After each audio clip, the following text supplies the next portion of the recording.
Who is Eknath Shinde? So how could the governor call Eknath Shinde? Who is Eknath Shinde? Mullahs, your lordships may just, at the moment, Mullahs, not deal with this document. It will come to you. Let me just broadly tell your lordships, Mullahs, what we have to meet and what the issues are. Mullahs, I think that we seem to have been, we are somewhat innocent of the manner in which people are represented in the House and who a legislator owes his duty to. Mullahs, your lordship knows that under the 1950 Representation of People's Act, Mullahs, you have a delimitation. And in each state, a delimitation takes place and the territorial constituencies, Mullahs, are carved out. So the elections takes place with respect to those territorial constituencies in each state and the number is already, Mullahs, fixed.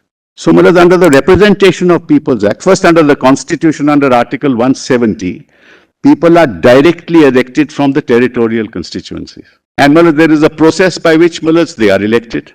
That process is also, Mullahs, elaborately set out in the conduct of election rules. First, there's a nomination that takes place, Mullahs. The nomination takes place pursuant to your party nominating you and giving you the symbol on the basis of which you go to the returning officer and say, I am the nominee of the party and this is my symbol, which represents the party. After which, Mullahs, the election takes place.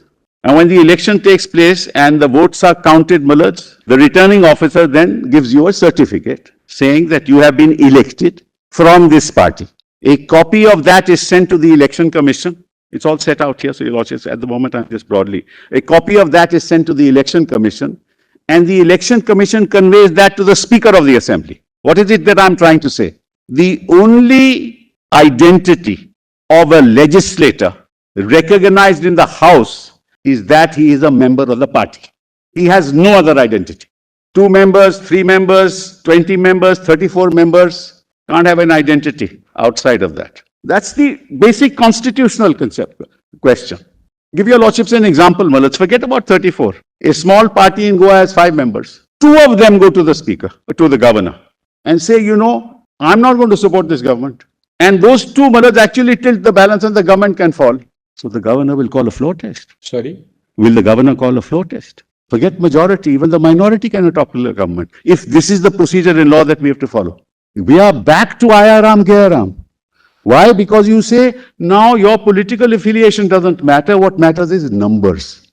Democracy is not about numbers. It is numbers within a constitutional framework. What the legislators, the speaker, the governor recognizes are political parties.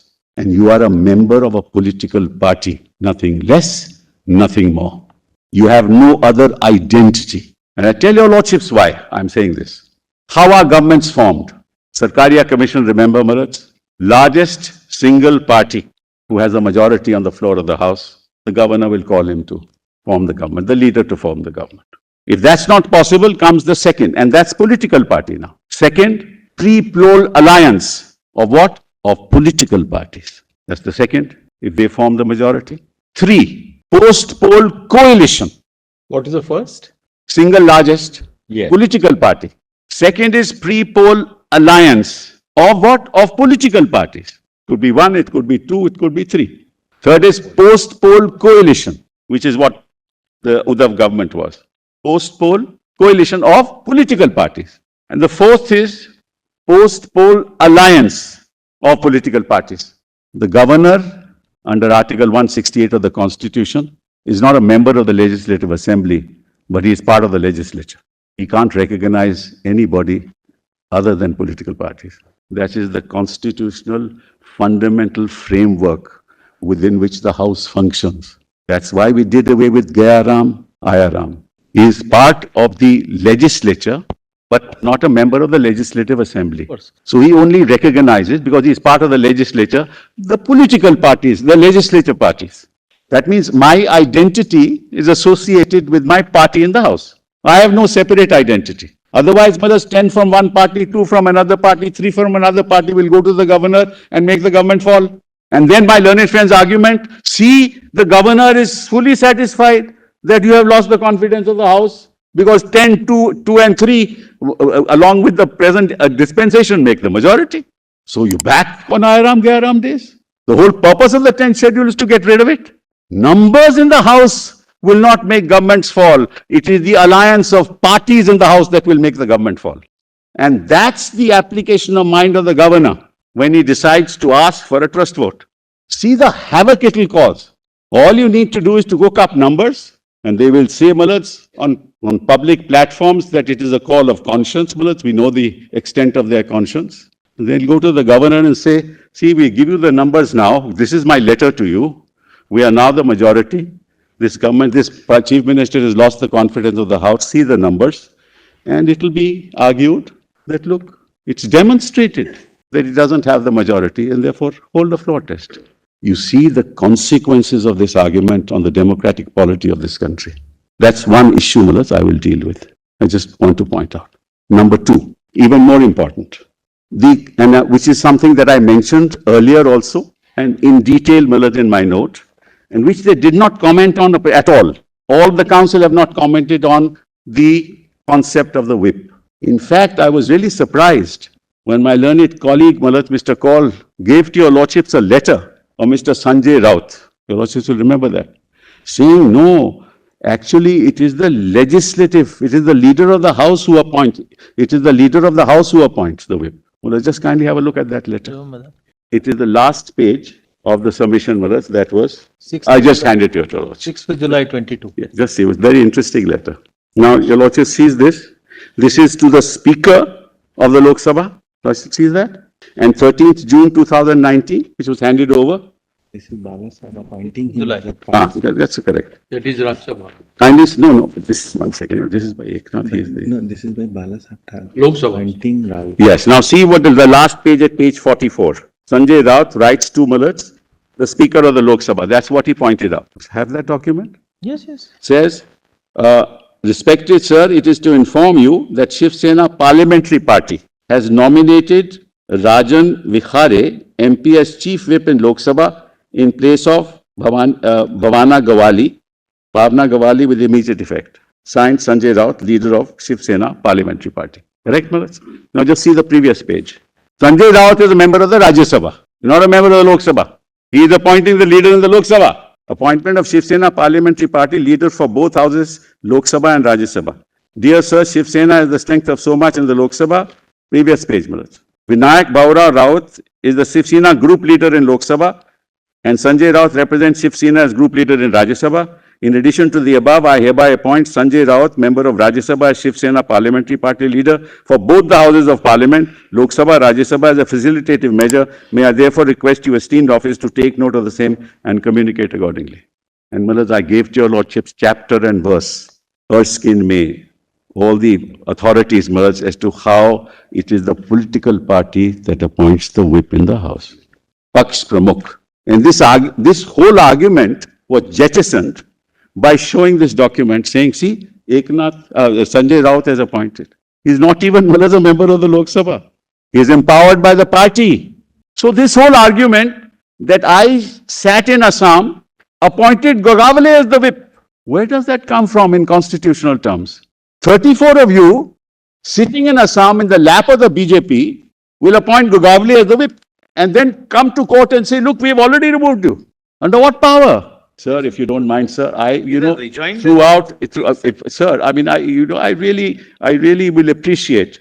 You people have, my colleagues have answered for 5 days. I have not uttered a word throughout. So please allow me to at least argue in my own way. Saturday, Sunday. But appointment of whip in Rajya Sabha, Lok Sabha, it would never be over. We curtailed our arguments. In a rejoinder, my lord, appointment of whip in Lok Sabha. Well, if you want, I can sit down and the court can decide, since you are the master of the ceremonies here. So, Malats, because that was an argument made, Malats, because that justifies, what they say, that justifies the fact that Gogavale is the whip and he issued directions and he has to be obeyed. Malats, till the 4th, who was the political party recognized in the assembly? Shiv Sena. That was the political party. Who was the whip, Malats? Sunil Prabhu. So the second submission that I wish to make to your lordships is... First and second are more or less both men. Basically saying that whips are actually appointed only by the political party. That's right. It's a simple point. That's simple, very simple point. It's appointed, so the whip has to be obeyed. Sunil Prabhu had to be obeyed.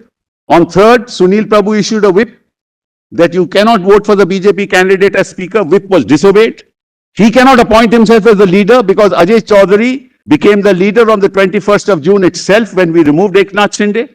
That removal of Eknath Shinde and appointment of Ajay Chaudhary was conveyed to the Speaker of the House. The Speaker of the House recognized it. So how could the governor call Eknath Shinde? Who is Eknath Shinde? I'm talking in constitutional terms. Argument is Eknath Shinde was the group leader. Where was it? Under which law? Which group? You can't arrogate yourself the powers of the party. Sitting in Assam, being entertained by another party, publicly saying that another party is fully supporting me, and changing the constitution of the House as if you are the political party.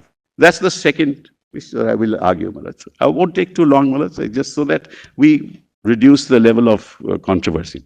Number 3, my learned friend, my colleague, Mr. Kaul, Malaj, argued that I am the party. He says, I am the party. I am the Shiv Sena. Malaj, on what constitutional basis can a people with 34 members say they are the Shiv Sena? Are they recognized by the Election Commission as the Shiv Sena? Shiv Sena is a registered political party with a political leadership, Malaj, intimated to the Election Commission under Section 29A of the Representation of People's Act. The moment the recognition takes place under Section 29A, that is the decision of the Election Commission, which is final. That decision was not overturned by anybody when all this happened till the 4th of July. So, Malaj, how can Eknath Shinde's group of 34 say, I am the political party? It has no constitutional basis. And for 5 days we have heard this, Malaj. I am not saying that I have split. I am not saying that I am the faction. I am saying I am Shiv Sena. So if I say I am Shiv Sena, I am Shiv Sena in constitutional terms. Cannot be. Next point, Malaj, which is even more important. Malaj, your lordships will remember that under paragraph 3